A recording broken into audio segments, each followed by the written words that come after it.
الحمد لله نحمده ونستعينه ونستغفره ونؤمن به ونتوكل عليه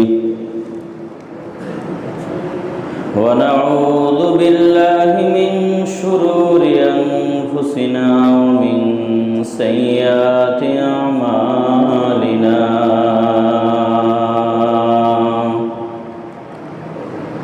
من يهده الله فلا مضل له ومن يضلله فلا هادي له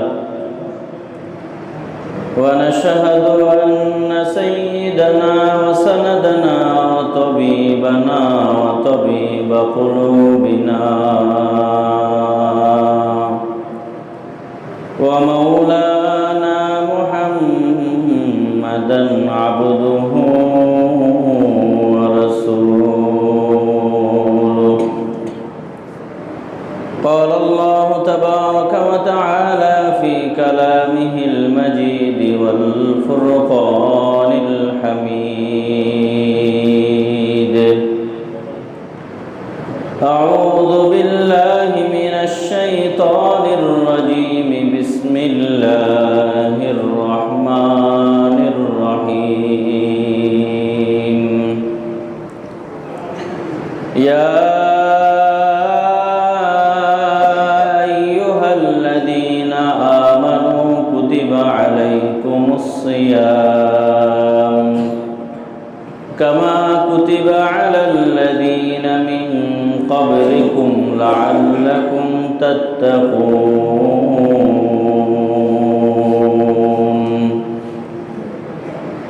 وقال تعالى بسم الله الرحمن الرحيم شهر رمضان الذي أنزل فيه القرآن هدى للناس إلى آخر الآية وقد قال النبي صلى الله عليه وسلم من قام رمضان إيمانا واحتسابا غفر له ما تقدم من ذنبه ومن صام رمضان إيمانا واحتسابا غفر له ما تقدم من ذنبه رواه الإمام البخاري رحمه الله تعالى في جامعه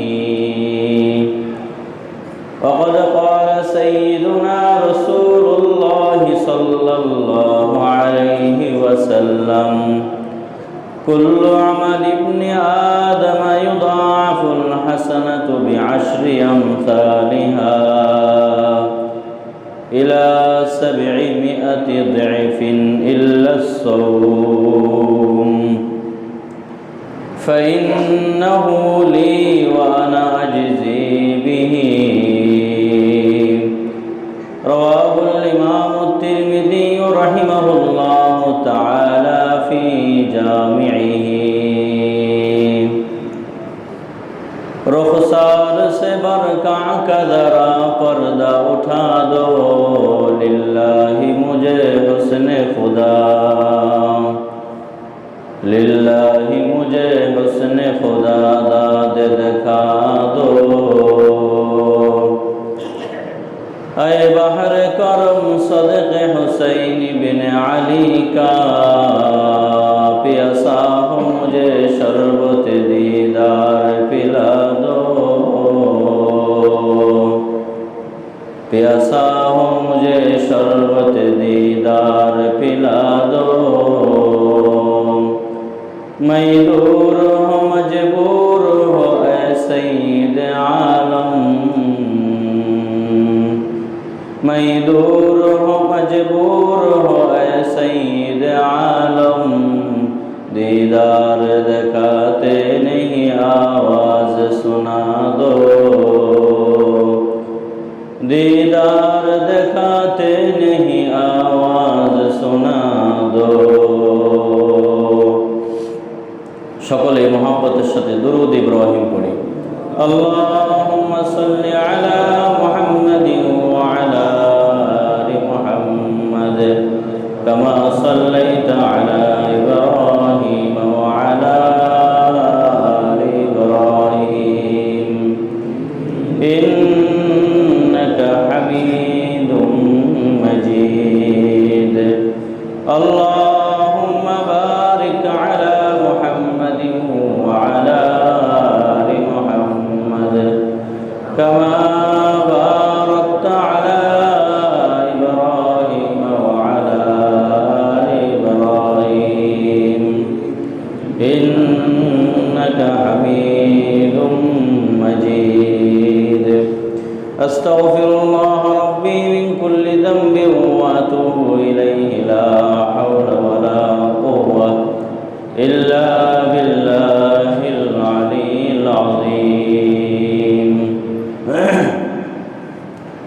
মহান আল্লাহ জাল্লা শানুহু আম্মা নওয়ালুহু এর আযীম শান দরবারে শুকর আদায় করছি যে রব্বে কারীম আমাদেরকে ভালোবেসে মহব্বত করে আজকের জুমার নামাজ আদায় করার জন্য জামে মসজিদে আসবার বসবার তৌফিক দান করেছেন। এজন্য সবাই মন খুলে শুকরিয়া আদায় করি আলহামদুলিল্লাহ। আমার ভাই ও বন্ধুগণ, বর্তমানে আমরা হিজরি বর্ষের অত্যন্ত গুরুত্বপূর্ণ একটি মাস শাবান মাসের শেষ প্রান্তে আছি। রমজান মাস আমাদের মুখোমুখি, রমজান আমাদের নাকের ডগায়। যে কোনো সময় আমরা রমজান মাসে অল্প সময়ের ব্যবধানে রমজান মাসে আমরা প্রবেশ করব। প্রিয় ভাইয়েরা, কত দামি একটা মাস আমাদের জন্য অপেক্ষমান, আমাদের জন্য আসতেছে। কোন দামি মাসের জন্য আমরা প্রতীক্ষার প্রহর গুনছি। এই মাসের ফজিলত, এই মাসের মাহাত্ম্য, এই মাসের তাৎপর্য, গুরুত্ব, এটা এই অল্প সময়ে আপনাদের সামনে পেশ করে বোঝানো সম্ভব নয়। প্রিয় ভাইয়েরা, এই রমাদান মাস, এই শাহরু রমাদান আল মুবারক, এই বরকতময় রমজান মাস, যেই মাসে একটা মুমিন বান্দার প্রধানতম কাজ হলো রোজা রাখা, ফরজ রোজা রাখা। হাদিসের মধ্যে আছে, নবী করিম আলাইহিস সালাতু ওয়াস সালাম বলেন, খুব ভালো করে বুঝেন, বুনিয়াল ইসলাম আলা খামসিন শাহাদাতি আল্লা ইলাহা ইল্লাল্লাহ ওয়া আন্না মুহাম্মাদার রাসূলুল্লাহ ওয়া ইকামিস সালাত ওয়া ইতাইজ যাকাত ওয়াল হজ্জ ওয়া সাওমি রমাদান। যে ইসলামের পূর্ণ ইসলামের ভিত্তি, ফাউন্ডেশন, ইসলামের ভিত্তি হলো পাঁচটা জিনিসের উপরে। পাঁচ জিনিসের উপরে ইসলামের ভিত্তি। মনে করেন আপনি একটা ঘর নির্মাণ করবেন, এই ঘরের মধ্যে আপনি চার কোণায় চারটা খুঁটি আর মাঝখানে একটা খুঁটি দিবেন। স্বাভাবিকভাবেই চার কোণায় চারটা খুঁটি থাকলেও মাঝখানের খুঁটির উপরে যেহেতু পুরো মাঝের জায়গাটা ডিপেন্ডিং, নির্ভরশীল, কাজেই নিশ্চিতভাবেই একজন দক্ষ সুদক্ষ রাজমিস্ত্রি সে মাঝখানের খুঁটিটাতে একটু রড বেশি দিবে, একটু সিমেন্ট বেশি দিবে, যাতে করে ওইটা মজবুত হয়, এই পুরো মাঝের জায়গাটাকে যেন এই খুঁটিটা ধারণ করে রাখতে পারে। ঠিক কিনা বলেন? ঠিক তেমনইভাবে ইসলামের ভিত্তি হলো পাঁচটা জিনিসের উপরে। এক নম্বর, যেটা মাঝের খুঁটি, সবচেয়ে শক্তিশালী খুঁটি, সবচেয়ে দামি খুঁটি, সেটা হলো শাহাদাতি আল্লাহ ইলাহা ইল্লাল্লাহ ওয়া আন্না মুহাম্মাদার রাসূলুল্লাহ। এক আল্লাহ তাআলার একত্ববাদের সাক্ষী দেওয়া, এক আল্লাহ তাআলার ওয়াহদানিয়তের সাক্ষী দেওয়া, রুবুবিয়তের সাক্ষী দেওয়া, উলুহিয়তের সাক্ষী দেওয়া। এটা হলো সবচেয়ে মজবুত খুঁটি। এই খুঁটি যদি দুর্বল হয়, এই খুঁটি যদি মজবুত না হয়, তাহলে বাকি চার খুঁটি, ওই ঘরের মাঝখানের খুঁটি যদি দুর্বল হয়ে যায়, বাকি চার খুঁটি যেমন ঘরকে সুরক্ষা দিতে পারবে না, ওই ঘরের রক্ষা কবচ হতে পারবে না, ঠিক তেমনইভাবে আমার ভাইয়েরা, বন্ধুরা, আমাদের এই কালিমার খুঁটি যদি দুর্বল হয়ে যায়, আমার এই কালিমার খুঁটি যদি মজবুত না হয়, বাকি যেই 4টা খুঁটি আছে, 1 কি করা? যাকাত দেওয়া, 2 রোজা রাখা, 3 হজ করা, আর 4 নম্বর নামাজ কায়েম করা।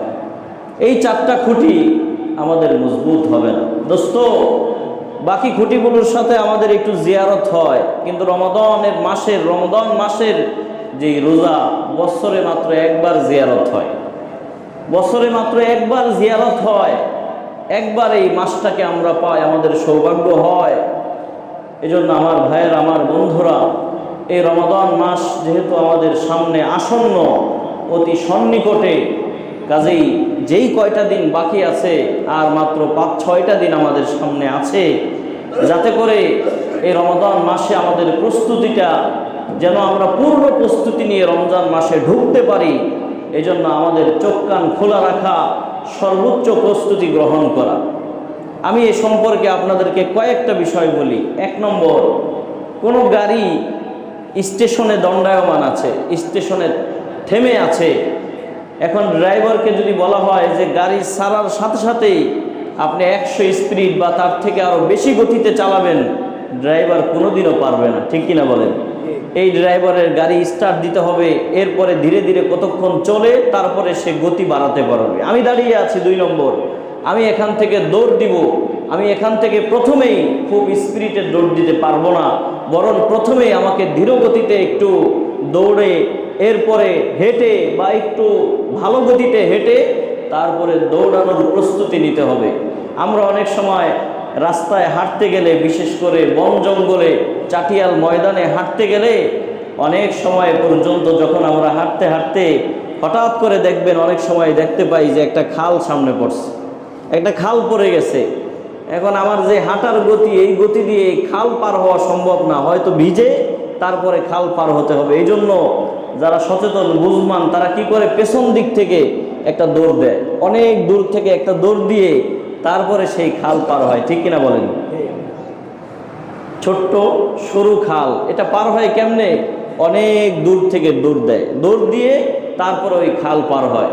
দোস্ত, এই কয়েকটা উদাহরণ দিয়ে আপনাদেরকে আমি যে বিষয়টা বোঝাতে চাইলাম, সেটা হলো শাবান মাস একেবারে শেষ প্রান্তে আমরা কতটুকু প্রস্তুতি নিতে পেরেছি। আমার তো মনে হয় অনেকের মনেই নাই, জেহেনেই নাই, মাথায় নাই যে শাবান মাস চলছে, রমাদান একবারে কাছাকাছি চলে আসছে।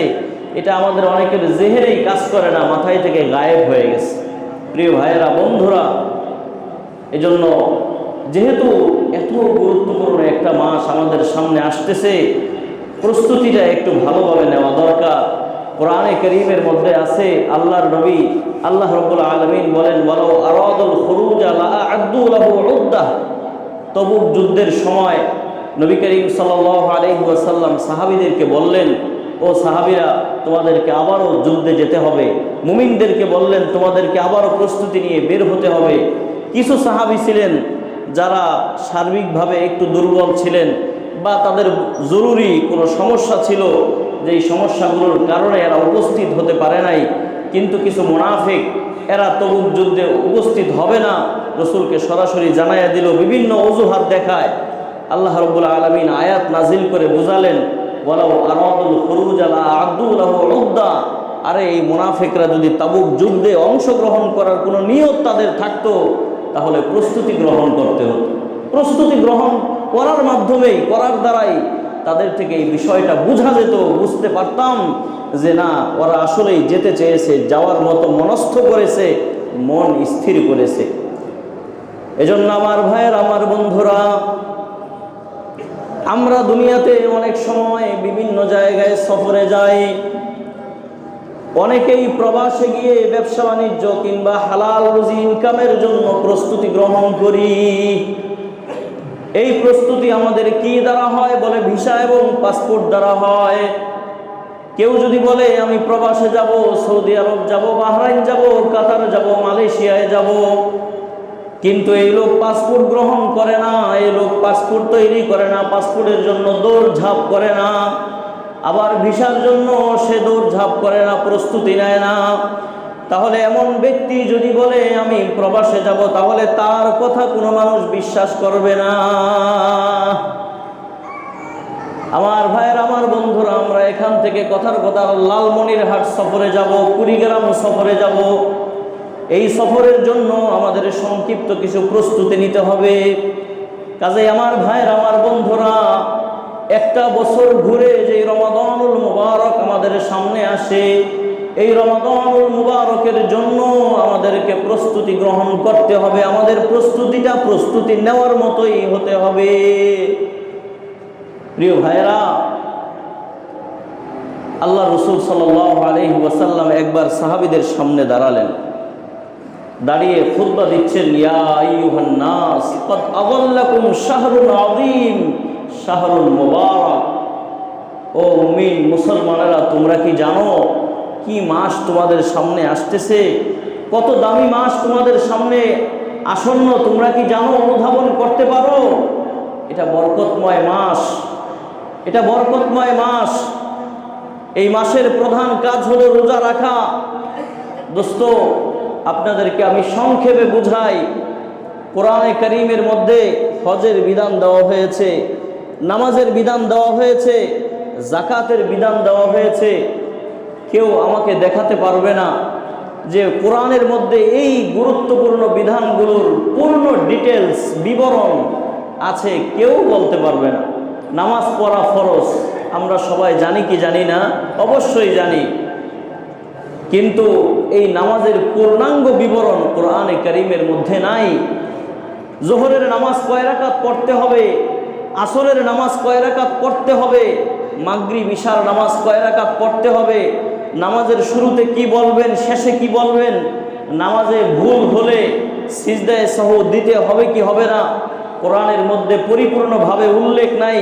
কোরআন এটার বিস্তারিত বিবরণ দেয় নাই। এমনইভাবে আমার ভাইয়ের, আমার বন্ধুরা, যাকাত দেওয়ার কথা আল্লাহ কোরআনে বলছেন, ও মুসলমানেরা তোমরা যাকাত দাও।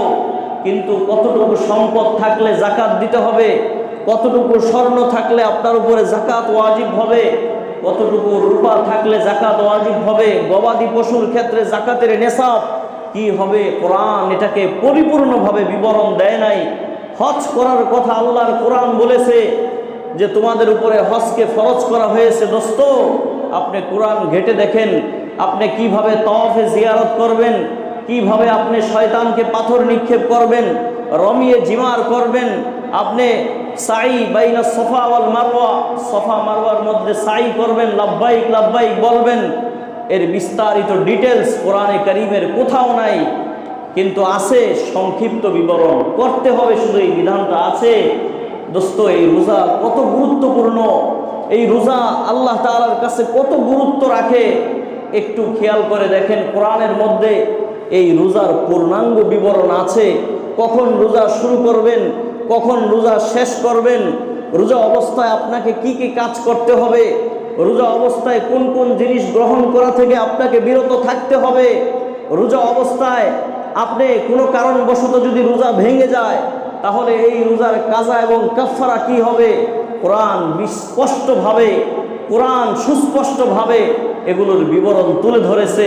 তার মানে বোঝা গেল আল্লাহর কোরআন যেই সংবিধান, আল্লাহর কোরআন যে আমাদের চূড়ান্ত সংবিধান, এই সংবিধানের মধ্যে আমাদের নামাজের বিবরণ আছে, যাকাতের বিবরণ আছে, হজের বিবরণ আছে। এই বিবরণগুলো আমাদের সামনে থাকা, সংক্ষিপ্ত থাকা সত্ত্বেও আমরা এই বিধানগুলো মোটামুটি পর্যায়ে আদায় করার চেষ্টা করি। যেই বিস্তারিত রোজার বিবরণ আল্লাহ তাআলা কোরআনে দিলেন, এই রোজার ক্ষেত্রে আমাদের প্রস্তুতি ঠিকমতো হয় না। এই রোজার জন্য আমরা একটু প্রস্তুতি নিতে পারি না। আমার ভাইয়ের, আমার বন্ধুরা, আমাদের প্রস্তুতি হয় রমাদান মাসকে কেন্দ্র করে। আমাদের প্রস্তুতিটা কেমন হয়? যারা দোকানদার এরা চিন্তা করে যে মাল উঠাইতে হইব ঢকমতো, ইচ্ছা মতন মাল উঠামো। যদি রমজান মাসে একটু ক্রাইসিস লাগে, রমজান মাসে যদি একটু সংকট দেখা দেয়, তাইলে আমি বেশি দামে বেচতে পারব। বছরতে একবারে এই সিজনটা পাই, বছরতে একবারেই পাই, সারা বছর তো আর এত আসে না, একবারেই আসে। বারবার আসলে অন্য চিন্তা করতাম। এজন্য চিনি উঠায়, গুড় উঠায়, অন্যান্য পণ্য সামগ্রী সব উঠায়, তরু তরকারি যারা বিক্রি করে, আবার কেউ পেঁয়াজ রসুন আদা এগুলো বিক্রি করে, তারা এগুলোকে গুদামজাত করে। আর আমাদের মধ্যে চিন্তা থাকে যদি আল্লাহ ভরসা দোয়া করা শুরু করে দেয়, আল্লাহ ক্রাইসিসে ফেলাইয়া দাও, আল্লাহ ক্রাইসিসে ফেলাইয়া দাও, অভাব লাগাইয়া দাও, তাইলে আমি বেশি দামে বিক্রি করতে পারবো। দোস্ত, এটা কোনো প্রস্তুতি না। মুমিনের প্রস্তুতি তো এমন হওয়া কোনোদিনও কাম্য নয়। আবার কেউ কেউ চিন্তা করে সারা বছর বুট মুড়ি খেতে পারি নাই। সারা বছর বুট মুড়ি খাওয়ার সৌভাগ্য তেমন হয় না। রমজান মাসকে কেন্দ্র করে এসে আগে থেকেই লম্বা বাজার করে বাড়িতে এনে এগুলো রাখে, এরপরে তার মনের মধ্যে থাকে যে খাবো এই রমজানে ইচ্ছা মতো। আবার কেউ কেউ একটু ব্যতিক্রম প্রস্তুতি নেয়, ডায়াবেটিস আছে না নাই এগুলো গিয়ে মাপা শুরু করে ডাক্তারের কাছে গিয়ে। সারা বছর এগুলো তেমন মাপে না, রমজানের আগ দিয়ে যেন ওলামায়ে কেরাম জিজ্ঞেস করলে যে ভাই রোজা রাখছেন কিনা, তখন সে যেন বলতে পারে যে না, ডায়াবেটিসের পরিস্থিতি ভালো না, ডাক্তারের রোজা রাখতে না করছে। আমি কি ভুল বললাম ভাই? রোজা রাখবো কি, ডাক্তারে যা বলছে রোজার নিয়ত করলেই সমস্যা হবে, এজন্য ডায়াবেটিস মেপেছি, ডায়াবেটিসের অবস্থা খুবই খারাপ। দোস্ত, এইভাবে কোনোদিন একজন মুসলমান রোজার প্রস্তুতি নিতে পারে না, এটা কোনোদিন প্রস্তুতি হতে পারে না। একটু নিয়তকে পরিবর্তন করেন। 30টা রোজা আল্লাহ এবং তার রসুলের মর্জি মোতাবেক, 30টা রোজা আল্লাহ এবং তার রসুল যেইভাবে রাখতে বলেছেন, আমি সেইভাবেই ইনশাআল্লাহ আল্লাহ তাআলার দরবারে 30টা রোজা পেশ করবো। এই নিয়ত করতে পারেন তো ইনশাআল্লাহ? প্রিয় ভাইয়েরা, বন্ধুরা, দেখেন রমাদান এই শব্দটা এসেছে কোথায় থেকে, ব্যাখ্যায় গেলে আপনি আশ্চর্য হয়ে যাবেন। র মিম দ রমদুন, এই শব্দটার অর্থ হলো জ্বালানো, পোড়ানো, সারখার করা, বশীভূত করা। এই রোজাকে রোজা কেন বলা হয়, রমাদানকে রমাদান কেন বলা হয়? বলে খড়কুটা, আপনার লাকড়ি, এগুলোকে যদি শুকনা লাকড়ি, খড়কুটা, এই শুকনো খড়কুটাকে যদি এক জায়গায় জমা করে আগুন জ্বালায় দেওয়া হয়, আগুন লাগিয়ে দেওয়া হয়, তাহলে আগুন যেইভাবে খড়কুটাগুলোকে জ্বালিয়ে পুড়িয়ে বশীভূত করে সারখার করে দেয়, একজন মুমিন মুসলমান যদি আল্লাহর সন্তুষ্টি অর্জনের উদ্দেশ্যে রোজা রাখতে পারে, এই রোজা তার জিন্দেগির সমস্ত গুনাহগুলোকে ধুয়ে মুছে এইভাবে পরিষ্কার করে দিবে। আমার ভাইয়ের, আমার বন্ধুরা, শুধুমাত্র এগুলো আমার শাব্দিক ব্যাখ্যা নয়, কোরআনে কারীমের মধ্যেও আছে। আল্লাহর নবী বিশ্ব নবী মুহাম্মদুর রাসূলুল্লাহ সাল্লাল্লাহু আলাইহি ওয়াসাল্লাম বলেন, সহিহ বুখারীর মধ্যে হাদিস এসেছে, নবী করিম আলাইহিস সালাতু ওয়াস সালাম বলেন, মান সামা রমাদানা ঈমানাও ওয়া ইহতিসাবান গুফিরা লাহু মা তাকদ্দামা মিন যামবিহি। মান সামা রমাদানা ঈমানাও ওয়া ইহতিসাবান গুফিরা লাহু মা তাকদ্দামা মিন যামবিহি ওয়া মান কামা রমাদানা ঈমানাও ওয়া ইহতিসাবান গুফিরা লাহু মা তাকদ্দামা মিন যামবিহি। আল্লাহর নবী বলেন, কোন মুসলমান মুমিন বান্দা যদি আল্লাহ তাআলার উপরে পূর্ণ আস্থা বিশ্বাস রেখে পরিপূর্ণ ঈমান নিয়ে সওয়াব লাভের আশায় যদি রোজা রাখে, তাহলে তার জিন্দেগির সমস্ত গুনাহগুলোকে আল্লাহ মাফ করে দিবে। ওমান কামা রমাদানা ঈমানাও ওয়া ইহতিসাবান গুফিরা লাহু মা তাকদ্দামা মিন যামবিহি।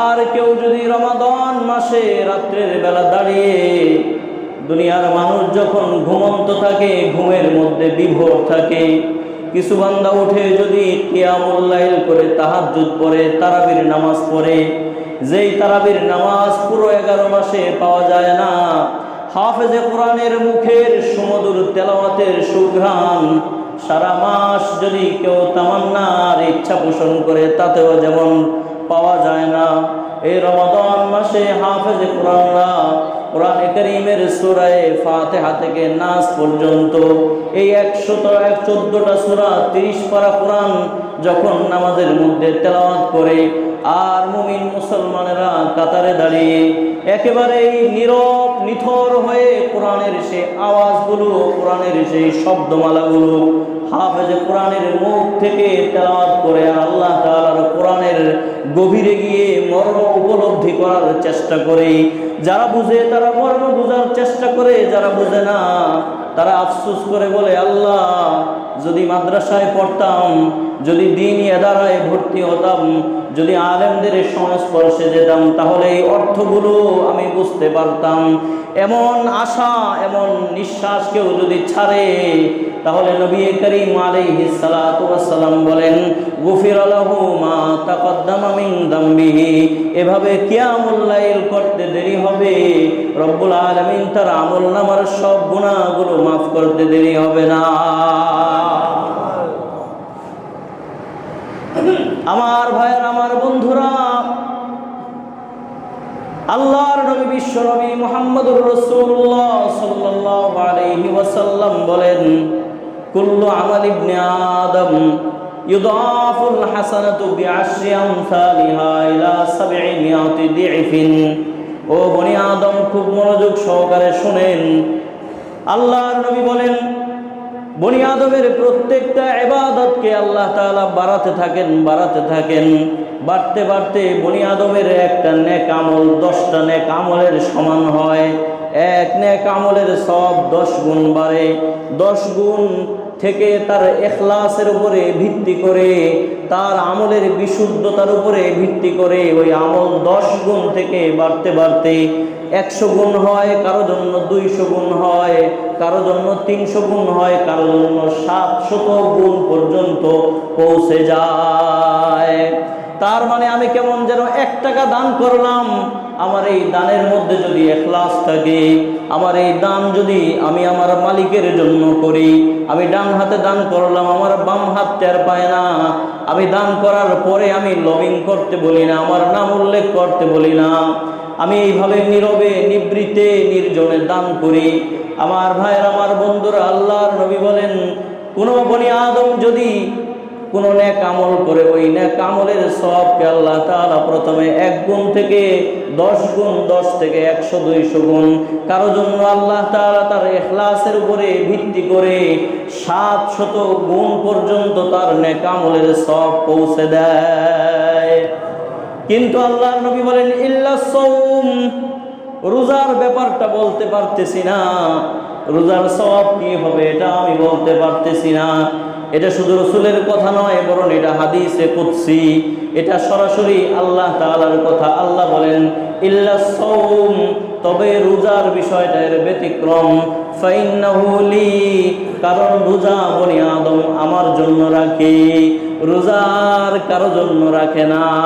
এটার একটা চমৎকার ব্যাখ্যা আছে, একটু পরে বলে আগে সমাধান দিয়ে দেই। আল্লাহ তাআলা বলেন, ইল্লা সাওম, রোজার বিষয়টার ব্যতিক্রম। ফাইন্নাহু লি, রোজা বনি আদম আমার জন্য রাখে। ওয়ানা আজিজি বিহি, ওই 100, 200, 10 টাকা 10 গুণ, 20 গুণ, 700 গুণ দিয়ে আমি আমার বান্দার রোজার প্রতিদান দিতে চাই না, বরং রোজার প্রতিদান আমি আমার কুদরতি হাত দ্বারা দেব। আরেকটা ব্যাখ্যা আছে আমার ভাইয়েরা, নবী বলেন, ইল্লা সাওম ফাইন্নাহু লি ওয়া আনা আজিজি বিহি। আরে রোজা বনি আদম আমার জন্য রাখে, রোজার প্রতিদান আমি দেব। এখানে মুফাসসিরিনে কেরাম, মুহাদ্দিসিনে কেরাম একটু ব্যতিক্রম আরেকটা বিষয় তুলে ধরে মুহাদ্দিসিনে কেরাম বলেন, ওয়া আনা উজজা বিহি, রোজা বনি আদম রাখে আমার জন্য, রোজা বনি আদম রাখে আমার জন্য, একমাত্র কেবলমাত্র শুধুমাত্র আমার জন্য উম্মত রোজা রাখে, বান্দা রোজা রাখে। ওয়ানা উজজা বিহি, কাজেই কোনো প্রতিদানের কথা বলবো না। কি দিয়ে তাদেরকে প্রতিদান দিব, কি দিয়ে তাদেরকে খুশি করাবো? খুশি করানোর জন্য সবচেয়ে যেই জিনিসটা বনি আদমের কাছে বড়, সেটা হলো বনি আদম নামাজ পড়ে আল্লাহর জন্য, বনি আদম রোজা রাখে আল্লাহর জন্য, বনি আদম হজ করে আল্লাহর জন্য, বনি আদম যাকাত দেয় আল্লাহর জন্য, বনি আদম সদকা করে আল্লাহর জন্য, দান করে আল্লাহর জন্য, মা বাবার সেবা করে আল্লাহর জন্য, বনি আদম জুলুম থেকে বিরত থাকে আল্লাহর জন্য, রাস্তায় কালভার্ট নির্মাণ করে দেয়, ব্রিজ নির্মাণ করে দেয়, সাধারণ মানুষের চলাচলের ব্যবস্থা করে দেয় আল্লাহর জন্য। আবার বনি আদম হাফেজে কোরআনদের হাতে কোরআন তুলে দেয় আল্লাহর জন্য, সন্তানদেরকে দ্বীনি মাদ্রাসায় পড়ায় আল্লাহর জন্য।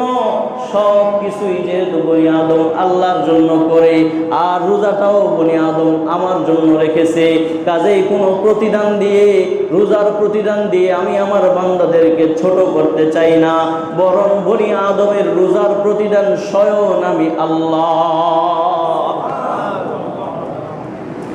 जन्नत व दोज़ख से या रब क्या करो, आरज़ू है मैं तुझे देखा करो, होरो गिल्मा जितनी नियामत है तू, सबसे बढ़कर नियामते दीदार तू, आसमान ज़मीन लौह कलम चंद सितारे, हर चीज़ में है नूर मोहम्मद की नज़रे। আমাদের সব ইবাদতের মূল উদ্দেশ্য কাকে সন্তুষ্ট করা? আর একটু জোরে বলেন, কাকে? এজন্য আমার ভাইয়ের, আমার বন্ধুরা, আল্লামা ইয়াকুব কাসেম নানুতুবি রহমতুল্লাহ আলাইহি বলে, হাসরের ময়দানে যদি আমার মালিক আমাকে জিজ্ঞেস করে, ও কাসেম নানুতুবি তুমি কি চাও, ও কাসেম নানুতুবি তুমি কি চাও, তোমার কি চাওয়া পাওয়া আছে আমার কাছে? আল্লাহু আকবার। মানুষ যেমন তার চাওয়া পাওয়াটাও তেমন। কাসেম নানুতুবি বলেন, আমি আল্লাহ তাআলার কাছে বলবো, আল্লাহ আমাকে আপনার আরশে আজিমের নিচে আপনাকে একটু সিজদা করার জায়গা করে দেন। দুনিয়াতে থাকতে আপনাকে সিজদা করে অনেক মজা পেয়েছি, ওই সিজদার মজাটা আমি ময়দানে মাহশরে আপনার আরশে আজিমের নিচে আপনার কুদরতি কদমে সিজদা করে একটু লাভ করতে চাই। আল্লাহু আকবার। হাজী ইমদাদুল্লাহ মুহাজির মক্কি রহমতুল্লাহ আলাইহি বলেন, इलाही लोग तुझसे कुछ और कुछ मांगता है, इलाही लोग तुझसे कुछ और कुछ मांगता है, मैं तुझसे तलबगार तेरा। ও আল্লাহ, মানুষ আপনার কাছে কত কিছু চায়, মানুষ মুনাজাতে হাত ধরে যার যে সমস্যা, সব সমস্যাগুলো আপনার দরবারে পেশ করে। কারো টাকার দরকার টাকা চায়, মালের দরকার মাল চায়, সম্মানের দরকার সম্মান চায়, মেয়ের বিবাহ হয় না, মেয়ের বিবাহের জন্য আপনার কাছে প্রার্থনা করে, ছেলের জন্য ভালো পাত্রী পায় না, আপনার কাছে বলে, যেই কোনো সমস্যার জন্য আপনার কাছে বলে, মাবুদ আমি আপনার দরবারে হাত তুলেছি, আমি আপনার কাছে কি চাইবো? আমার তো আপনার কাছে আর কিছু চাওয়ার নাই, আমি আপনার কাছে আপনাকেই চাই, আমি আপনার কাছে আপনাকে চাই। इलाही लोग तुझसे कुछ और कुछ मांगता है, इलाही लोग तुझसे कुछ और कुछ मांगता है, मैं तुझसे तलबगार तेरा। মালিক আমি আপনার কাছে আপনাকে চাই। এজন্য আমার ভাইয়েরা, আমার বন্ধুরা, আমাদের আকাবির বুজুর্গরা তার মালিকের কাছে যা কিছু চেয়েছে তার সার কথা হলো আল্লাহকে পাওয়া, আল্লাহর সন্তুষ্টি অর্জন করা। মুমিন বান্দা যদি আল্লাহর সন্তুষ্টি অর্জনের জন্য রোজা রাখতে পারে, আল্লাহ বলেন ওয়ানা উজজা বিহি, তাহলে মুমিন বান্দার রোজার প্রতিদান স্বয়ং আমি আল্লাহ। আমি আল্লাহ যদি আমার বান্দার হয়ে যাই, আমি আমার বান্দার যদি হয়ে যাই, আমার বান্দার কোনো কিছুর অভাব থাকবে না, ইজ্জতের অভাব থাকবে না, সম্মানের অভাব থাকবে না, পদমর্যাদার অভাব থাকবে না। ময়দানে মাশরে আমার বান্দা আমার কাছে যা চাইবে, যদি জান্নাতে যেতে চায় আমি জান্নাতে যাওয়ার ব্যবস্থা করব, যদি ভালো খাদ্য খাবার খেতে চায় আমি আল্লাহ তাআলা ব্যবস্থা করব। মালিককে সন্তুষ্ট করলে সব কিছুই আমাদের হাসিল হয়ে যাবে। ঠিক কিনা বলেন? আরেকটা কথা মাঝখানে বলতে চেয়েছিলাম, ইল্লা সাওম, আল্লাহ বলেন একমাত্র রোজা আমার জন্য রাখে। তার মানে কি? তার মানে কি নামাজ আমরা আল্লাহর জন্য রাখি না, নামাজ পড়ি না, হজ কি আমরা আল্লাহর জন্য করি না, যাকাত কি আল্লাহর জন্য দেই না, কুরবানি কি আল্লাহর জন্য করি না? তাহলে শুধুমাত্র রোজাটারে আল্লাহ এইভাবে বললেন যে রোজায় আমার জন্য রাখে, কেমন যেন আমাকে একটু পরপর করে দিল, কেমন যেন আমাকে একটু বেগানা বেগানা ভাবলো। বিষয়টা এরকম বোঝা যায়। আপনারা যদি একটু মনোযোগ দিয়ে শোনেন, আমি ইনশাল্লাহ বিশ্বাস রাখি এই বিষয়টা আপনাদের সামনে পরিষ্কার করতে পারবো। কেন বললেন আল্লাহ? খুব ভালো করে বুঝেন। প্রত্যেকটা ইবাদতের মধ্যে দুইটা দিক আছে, একটা হলো জাহেরি দিক আর একটা হলো বাতিনি দিক। জাহেরি দিক হলো একটা, বাতিনি দিক হলো আরেকটা। এখন কারো ইবাদতের ক্ষেত্রে তার বাহ্যিক দিক ঠিক আছে, নামাজ পড়তেছে, যেভাবে পড়ার সেভাবে পড়তেছে, কোনো ত্রুটি বিচ্যুতি নাই, কিন্তু একটা অভ্যন্তরীণ দিক আছে, দিলকে দুনিয়া। এটার নাম কি? দিলকে দুনিয়া, অন্তরের জগৎ। এই আল্লাহ অন্তরটা দেখেন। ইন্নাল্লাহা লা ইয়ানজুরু ইলা সুওয়ারিকুম ওয়া আমওয়ালিকুম ওয়ালাকিন ইয়ানজুরু ইলা কুলুবিকুম ওয়া আমালিকুম। আল্লাহ তাআলা আপনার ধন সম্পদ দেখে না, আপনার বডি ফিটনেস দেখে না, আপনার বডি ল্যাঙ্গুয়েজ দেখে না, আপনার পোশাক পরিচ্ছদ দেখে না, আপনার চেহারা সুন্দর না কুৎসিত এটাও আল্লাহ দেখে না। আল্লাহ তাআলা তার কুদরতি দৃষ্টি দিয়ে তাকিয়ে থাকেন আপনার কলবের দিকে। ওই কলব যদি আল্লাহর সন্তুষ্টি অর্জনের জন্য ইবাদত করে, তাহলে ওই ইবাদতটাই আল্লাহ তাআলার কাছে অ্যাকসেপ্টেবল হয়। এখন নামাজের মধ্যে সম্ভাবনা আছে, নামাজ বাহ্যিকভাবে আল্লাহর জন্য পড়লেন, অভ্যন্তরীণভাবে আল্লাহর জন্য পড়লেন না। যাকাত বাহ্যিকভাবে আল্লাহর জন্য দিলেন, অভ্যন্তরীণভাবে আল্লাহর জন্য করলেন না। এইভাবে অন্য যত ইবাদত আছে সব কিছু বাহ্যিকভাবে এক নিয়তে করলেন, অভ্যন্তরীণভাবে আরেক নিয়তে করলেন। এখনো পর্যন্ত বুঝেন নাই? আরো পরিষ্কার করি আমার ভাইয়ের, আমার বন্ধুরা। কথার কথা, আপনি একটা মজলিসে বসে আছেন, চতুর্পাশে টুপি দাড়িওয়ালা লোক বসে আছে, আজান হয়ে গেছে, টুপি দাড়িওয়ালা সবাই ওযু করার জন্য তৈরি হয়ে গেছে, ওযু করে চলে আসছে। এবার সবাই আপনাকে কেমন যেন বলবে, ভাই আমরা সবাই নামাজ পড়ব, আমরা সবাই ওযু করলাম, আমরা সবাই আল্লাহ তাআলার কুদরতি কদমে সিজদা দিব, তুমি দিবা না। তখন ওই লোকটা বেকায়দায় পড়ে ওযু করে নামাজ পড়লো। এবার বলেন, তার নামাজের বাহ্যিকতা ঠিক থাকলেও অভ্যন্তরীণ ঠিক আছে? বুঝেন নাই? অভ্যন্তরীণ ঠিক আছে? মানুষের মুখ লজ্জায় যে মানুষ কি বলবো, সবাই পড়লো আমি পড়লাম না, মানুষ আমার একটু খারাপ বলবো। আবার অনেকেই আপনার অনেক টাকার মালিক কিন্তু হজ করে না। এখন এই লোকটা চিন্তা করলো যে টাকা তো আমার কম হয় নাই, কোটি কোটি টাকার মালিক আমি যদি এখন হজ না করি, মানুষে তো দুই চার কথা কইব, যাক এবার গিয়ে একটা হজ করে আসি, করার মতো কইরা মানুষের দেখাই দেই যে আমি হজ এবার করে আসছি। তাইলে এই যে হজটা করলো, তার বাহ্যিকভাবে মানুষকে দেখাইলো, কিন্তু অভ্যন্তরীণ কলবটা আল্লাহর জন্য এই হজকে করেছে, করে না। এভাবে প্রত্যেকটা আমল দোস্ত, আপনি কোরবানি করবেন বিশাল বড়, কারো কারো তো টার্গেট থাকে যে এই কোরবানিতে একটা গরু কিনুন, এই এলাকার এরিয়ার মধ্যে সবচেয়ে সেরা হতে হবে। গলায় যে মালাটা পরামু গরুর গলায়, এই মালা তো সমস্ত গরুর গলার মালারে পাস করতে হবে।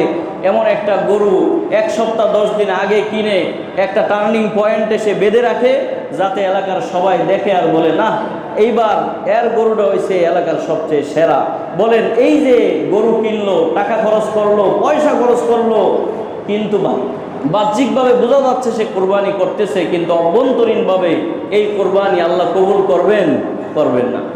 এখন আসেন রোজার বিষয়টা। আল্লাহ কেন ডাইরেক্ট বললেন যে রোজা আমার জন্য রাখে? সকাল থেকে সন্ধ্যা পর্যন্ত মানুষ না খায়া থাকবে। এই না খেয়ে থাকাটা এটা কোনোদিন গায়রুল্লাহর জন্য হতে পারে না। এত কষ্ট করা, সারাদিন যত ধরনের খাবার আছে সব খাবার থেকে বিরত থাকা, কোনোদিনও এটা মানুষ অন্ততপক্ষে এই কষ্টটা গায়রুল্লাহর জন্য করতে পারে না। একমাত্র কার জন্য করে? আল্লাহর জন্য করে। কারণ এমনও তো হইতে পারে, এখন আমি মানুষের সামনে খাইলাম না, একটু অবসরে গিয়ে খাইলাম, ফাঁকে গিয়ে খাইলাম, ব্রাশ করলাম, মেসওয়াক করলাম, দাঁত পরিষ্কার করলে মানুষের সামনে এসে হাসি দিলাম, মানুষ বুঝলো যে আমি রোজা রাখছি, কিন্তু আমি তো আসলে রোজা রাখি নাই। বোঝা গেল সারাদিন যে মানুষ না খেয়ে থাকতেছে, খাদ্য গ্রহণ করতেছে না, পানীয় গ্রহণ করতেছে না, বৈধ স্ত্রীকে ব্যবহার করা থেকে বিরত থাকতেছে, একমাত্র কার জন্য? আল্লাহর জন্য। এই জন্যই আল্লাহ বললেন, ইল্লা সাওম ফাইন্নাহু লি। আর এই রোজাটাই একমাত্র মানুষ আমার জন্য রাখে। এই জন্য এই রোজার প্রতিদান আমি আল্লাহ তাআলা নিজেই দান করব। আমি আল্লাহ তাআলা নিজেই এর প্রতিদান। দুই ব্যাখ্যার যেই ব্যাখ্যায় যাই, এই হাদিস দ্বারা বোঝা যায় যেমন তেমন প্রতিদান আল্লাহ দিবেন না। আল্লাহ মহা পুরস্কার মহা উপঢৌকন আমাদের জন্য প্রস্তুত করে রেখেছেন। দোস্ত, এজন্য এই অল্প সময় বাকি আছে, এই সময়টাতে আসুন আমরা পূর্ণ প্রস্তুতি গ্রহণ করি, পূর্ণ প্রস্তুতি নেই। এবার আসেন আমি প্রস্তুতির কয়েকটা দিক বলি, একেবারেই সংক্ষেপে আপনারা কোট করে নেন, নোট করে নেন। 1 নম্বর, পেছনের জিন্দিগির সমস্ত গুনাহ থেকে আল্লাহর কাছে তওবা করে নেওয়া, যে আমি একেবারে স্বচ্ছ হয়ে, আমি একেবারে ফ্রেশ হয়ে নিখুঁত অবস্থায় রমাদান মাসে প্রবেশ করতে চাই। এজন্য খাঁটি দিলে সব গুনাহের জন্য আল্লাহ তাআলার কাছে তওবা করা। আমার যত গুনাহ হয়েছে, গুনাহ করতে করতে আমার অন্তর কলুষিত হয়ে গেছে, কালো হয়ে গেছে। হাদিসে আছে, ইদা আযনাবাল আব্দু, বান্দা যখন গুনাহ করে, নুকিতাত ফি কলবিহি নুকতাতুন সাউদা, তখন তার কলবের মধ্যে আল্লাহ তাআলা একটা কালো দাগ পরাইয়া দেয়, কলবের মধ্যে একটা দাগ পড়ে যায়। পরে যখন আরেকটা গুনাহ করে, আরেকটা দাগ পড়ে, তৃতীয় গুনাহ করলে আরেকটা দাগ পড়ে, দাগ পড়তে পড়তে ওই কলবটা মরিচিকার মতো হয়ে যায়, নিকষ কালো হয়ে যায়। আর যখন বান্দা তওবা করে, ইস্তেগফার করে, আল্লাহ গুনাহগুলো মাফ করে দেয়। হারামাইন শরীফাইনের ইমাম, আপনাদের অনেকের সৌভাগ্য হয়েছে ওনার পিছনে নামাজ পড়ার, আব্দুর রহমান আস-সুদাইস দামাত বারাকাতুহুমুল আলিয়া, নাম শুনছেন না সবাই? আব্দুর রহমান আস-সুদাইস, নেটে সার্চ করে ওনার তেলাওয়াত শুনবেন, মনে হবে আল্লাহ কেবল কোরআন নাজিল করতেছে। এত বড় ব্যক্তি আব্দুর রহমান আস-সুদাইস, ওনার কাছে যুবকদের একটা টিম আসছে, আইসা বলতেছে, হুজুর নিয়ত করি প্রতি বছর যে এই রমজানে অনেক কিছু করব, অনেক আমল করব, কোরআন তেলাওয়াত করব, তাসবিহ তাহলিল করব, সব ইবাদত করে ভরে ফেলবো, কিন্তু করতে তো পারি না। তখন আব্দুর রহমান আস-সুদাইস দামাত বারাকাতুহুমুল আলিয়া তিনি বলেছিলেন, দেখো রমাদানের আগে তোমরা যেই গুনাহ করতে করতে নিজেদেরকে ধ্বংস করে ফেলেছো, গুনাহ করতে করতে অন্তর নষ্ট করে ফেলেছো, যদি এই গুনাহগুলো থেকে খাঁটি দিলে, খালেস দিলে, তওবা করে রমাদানুল মুবারকে ঢুকতে পারো, তাহলে আল্লাহর রহমত তোমাদেরকে পরিপূর্ণভাবে বেষ্টন করে নেবেন।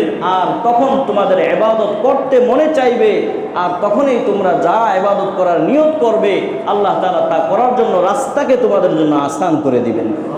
এটা হলো এক নম্বর প্রস্তুতি, যেটা বললাম, গুনাহ থেকে তওবা করা। 2 নম্বর, গুনাহ থেকে এমনভাবে তওবা করা যে তওবার ক্ষেত্রে আমার মনের স্পিরিট যেন এমন হয় যে না, আল্লাহ আমাকে মাফ করবে নেই, আল্লাহ আমাকে ক্ষমা করবে নেই।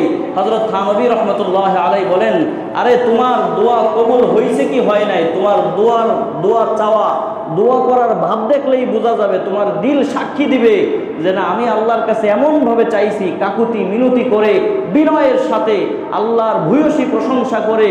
এভাবে যদি তুমি চাইতে পারো, তোমার দিল যদি সাক্ষী দেয়, তাহলে অবশ্যই অবশ্যই তোমার গুনাহ মাফ হয়ে যাবে। এটা থানবী রাহমাতুল্লাহ আলাইহি গ্যারান্টি দিয়েছেন। 3 নম্বর প্রস্তুতি আমাদের যেটা হবে, সেটা হলো গুনাহের যে আসবাব, গুনাহের যে মাধ্যম, যন্ত্র, সেটাকে রমাদান মাসে আমরা যেন ওইটা থেকে বিরত থাকতে পারি। যেমন উলামায়ে কেরাম বলেন, এখন বর্তমানে গুনাহের সবচেয়ে বড় মাধ্যম হলো মোবাইল। বলেন কি? মোবাইল, ফেসবুক, আপনার ইউটিউব, এগুলো আমাদেরকে যেভাবে গ্রাস করেছে, আমাদের তরুণ প্রজন্মকে যেভাবে ধ্বংস করে দিচ্ছে। 24 ঘন্টা সময়ের মধ্যে কারো 12 থেকে 14 ঘন্টা, 20 ঘন্টা সময় এই মোবাইলে কাটে।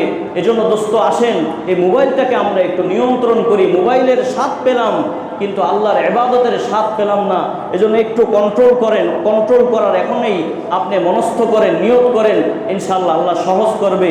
4 নম্বর প্রস্তুতি হলো, এখন থেকেই রমজান মাসে যেই মাসআলা মাসাইলগুলোর সম্মুখীন আমরা হব, সেগুলো একটু পরিচর্যা করা, এগুলো আলেমদের কাছে জানতে চাওয়া যে হুজুর রোজা রাখলে কি সওয়াব, রোজা কখন রাখবো, কখন ইফতার করব, রোজা রেখে এটা করা যাবে কিনা, ওইটা করা যাবে কিনা। এইভাবে করলে কি হবে জানেন? তখন আপনার রমজান শুরু হয়ে গেলে এগুলো নিয়ে আর নতুন করে মাথা ঘামাতে হবে না, এগুলো নিয়ে আর টেনশন করতে হবে না, তখন পরিপূর্ণভাবে আপনি ইবাদতের মধ্যে ঢুকতে পারবেন। 5 নম্বর আমল হলো, রমাদান মাস শুরু হওয়ার আগে শাবান মাসের শেষ দিকে একটা চাঁদ দেখা যায়, ঠিক কি ঠিক না? ওই চাঁদ দেখা মাত্র, এই চাঁদ অনেকে আমরা চাঁদ দেখি না, যে চিন্তা করে যে ছাদের উপরে তো অনেকে গেছে, আমার যাওয়ার দরকার কি না। এই চাঁদ দেখাটাও একটা সুন্নত। যাদের বাড়ির ছাদ আছে এরা ছাদে যাবেন, যাদের ছাদ নাই এরা মাঠে নামবেন, এরা রাস্তায় নেমে চাঁদ দেখার চেষ্টা করবেন, সচক্ষে এই চাঁদ দেখবেন আর আল্লাহর কথা চিন্তা করবেন যে আল্লাহ এই চাঁদটারে কত সুন্দর করে সৃষ্টি করছে। এই চাঁদ দেখলে মনটা ভরে যায়, সব সময় দেখা যায় না, আল্লাহ মাঝে মাঝে একটু আমাদেরকে দেখার সুযোগ দেয়।